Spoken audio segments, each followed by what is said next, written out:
Gadis Dayak dibunuh pemuda Madura 21 tahun.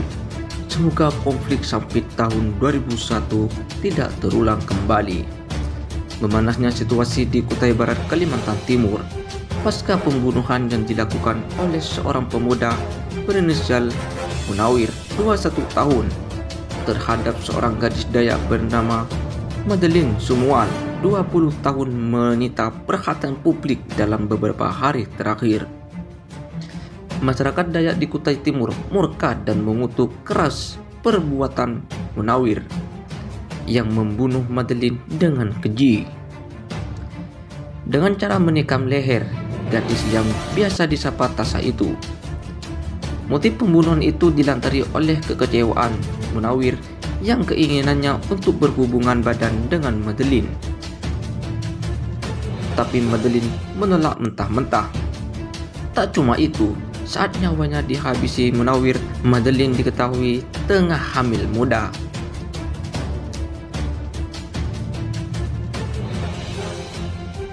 Tidak cuma publik di Kutai Barat, warganet dari berbagai penjuru Indonesia yang menyimak kabar tersebut lewat pemberitaan di media pun ikut cemas. Warganet terkenang akan tragedi Sampit yang terjadi pada tahun 2001 dan berharap konflik berdarah itu tidak sampai terulang. Seperti diketahui, konflik antar etnis antara suku Dayak dan Madura di Sampit, ibu kota Kabupaten Kota Waringin Timur, Kalimantan Tengah, pecah pada 18 Februari 2001. Konflik bermula dari insiden dua orang Madura diserang oleh sejumlah warga etnis Dayak.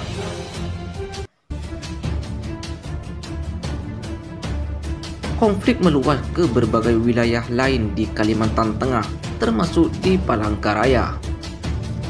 Dalam catatan sejarah dari berbagai referensi, konflik Sampit menewaskan sekitar 500 hingga 1.500 orang.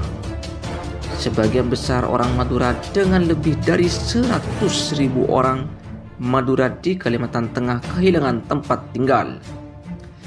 Banyak pula orang Madura dipenggal kepalanya oleh orang Dayak pada masa itu. Jika ditarik ke belakang, konflik Dayak versus Madura tersebut bermula sejak tahun 1999 dan terus berlanjut ke tahun 2000. Pada pertengahan Desember tahun 2000, bentrok antara etnis Dayak dengan Madura terjadi di desa Kerengpangi, Kabupaten Katingan. Saat itu, seorang warga etnis Dayak bersama Sendong tewas dengan beberapa luka bacokan dalam perkelahian dengan orang Madura di sebuah tempat hiburan di desa Ampalit, desa pertambangan emas. Meski kasus tewasnya Sendong telah ditangani oleh pihak kepolisian setempat, amarah orang-orang Dayak tidak bisa direndam. 2 hari setelah tewasnya Sendong, ratusan orang Dayak mendatangi lokasi tewasnya Sendong untuk mencari pelaku yang belakangan diketahui bersembunyi di Sampit. Hubungan antara dua etnis itu lantas menjadi seperti api dalam sekam sehingga pecahlah konflik Sampit pada Februari 2021. Setelah 20 tahun berlalu, situasi kembali manas di Kutai Barat, Kalimantan Timur. Pembunuhan Madeline oleh Munawir berdampak pada orang-orang Madura yang berada di Kutai Barat. Mereka terancam diusir dari Kutai Barat jika Munawir tidak dapat membayar sanksi adat yang dijatuhkan oleh Lembaga Adat Besar Kabupaten Kutai Barat. Sanksi tersebut berupa denda sebanyak 4,120 antang atau guci yang dinilai setara 1,648 triliun dengan rincian satu guci bernilai 400. Tidak hanya itu, Munawir juga diharuskan membayar biaya prosesi para mapui hingga kanyau, kawangkai atau adat kematian suku Dayak benua mulai tingkat 1 sampai tingkat selanjutnya yang nilainya mencapai 250 juta.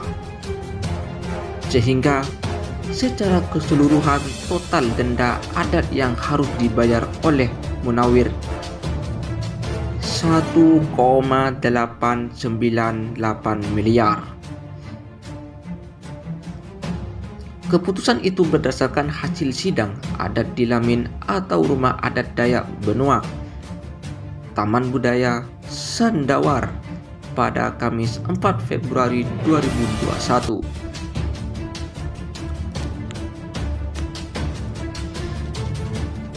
Jika dalam kurun waktu 6 bulan Munawir tidak bisa membayar saksi adat tersebut, maka seluruh warga asal Madura yang ada di Kutai Barat diminta angkat kaki.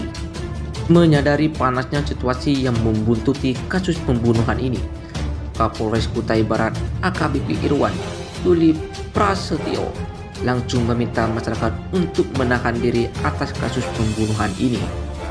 Diterangkan Irwan, saudara Munawir membunuh Madeline karena kecewa keinginannya untuk menyetubuhi gadis itu tidak dituruti. Mulanya Madeline hendak meminjam uang 2 juta pada Munawir pada tanggal 17 Januari 2021.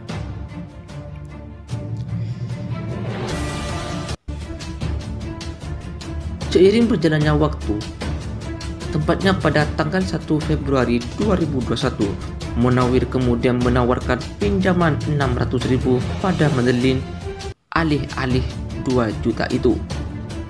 Karena sangat membutuhkan uang, Madeline pun tergiur dengan tawaran itu.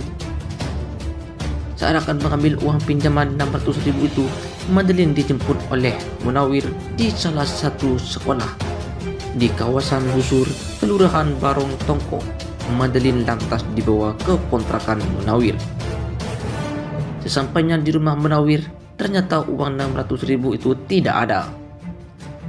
Munawir sengaja mengelabui Madeline karena niatnya sebenarnya adalah menyetubuhi gadis berkulit kuning langsat itu. Namun Madeline kembali menolak ajakan Munawir dan itu membuat Munawir marah. Madeline sempat merebut pisau yang dipegang oleh Munawir dan menusuk kaki Munawir untuk membuatnya menjauh. Namun hal itu membuat Munawir semakin gelap. Saudara Munawir dijerat pasal 340 KUHP tentang pembunuhan berencana, subsidiar pasal 338 dan pasal 351 ayat 3 dengan ancaman hukuman mati atau seumur hidup. Pasalnya Munawir dianggap melakukan pembunuhan berencana secara sadis